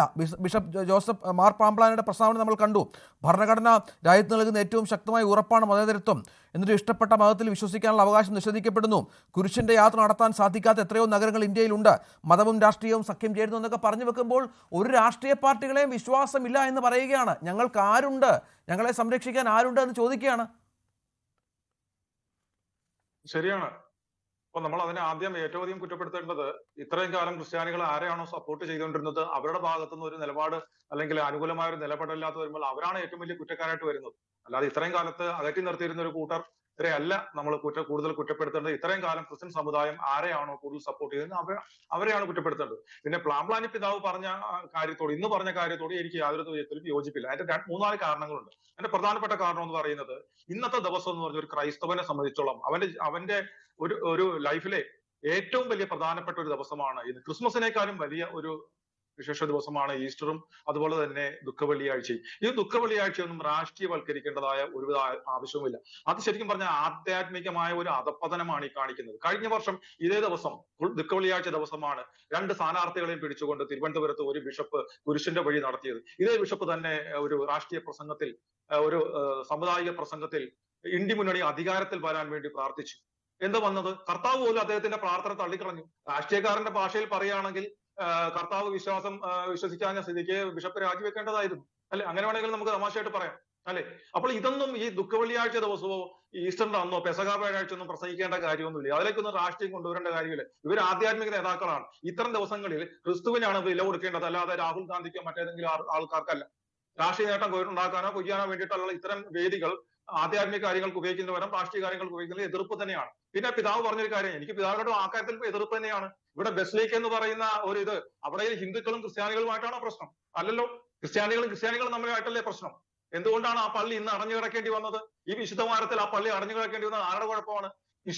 സാധാരണ വിശ്വാസികളും തമ്മിലാണോ പ്രശ്നം? അല്ലല്ലോ. അവിടെ വൈദികരും തമ്മിൽ, പിതാക്കന്മാരും തമ്മിൽ അവരെ രമ്യതയിലാക്കിയിട്ട് ആ പ്രശ്നം പരിഹരിക്കാൻ ഏൽപ്പിച്ച പ്ലാംപ്ലാനി പിതാവിന് അത് പരിഹരിക്കാൻ സാധിച്ചില്ലെങ്കിൽ ഉത്തരേന്ത്യയിലെ കാര്യം പറയുന്നത് എന്തിനു വേണ്ടിയാണ്? അതുപോലെ തന്നെ കത്തോലിക്ക കോൺഗ്രസിന്റെ ഗ്ലോബൽ ഡയറക്ടർ ആയിരുന്ന ഫാദർ ഫിലിപ്പ് കവിയിൽ തന്റെ ഇടവക പള്ളിയിൽ ഒരു കുർബാന മധ്യേ ക്രിസ്ത്യാനികൾ ആരുടെയും രാഷ്ട്രീയ അടിമകളല്ല എന്ന് പറഞ്ഞ് പ്രസംഗവും കഴിഞ്ഞ് കുർബാനയും കഴിഞ്ഞ് ഇറങ്ങി വന്നപ്പോൾ ആ വൈദികനെ തടഞ്ഞു വെച്ച് അവിടുത്തെ MLA ആയ കോൺഗ്രസ്സുകാരൻ അദ്ദേഹത്തോട് തട്ടിക്കയറുകയുണ്ടായി.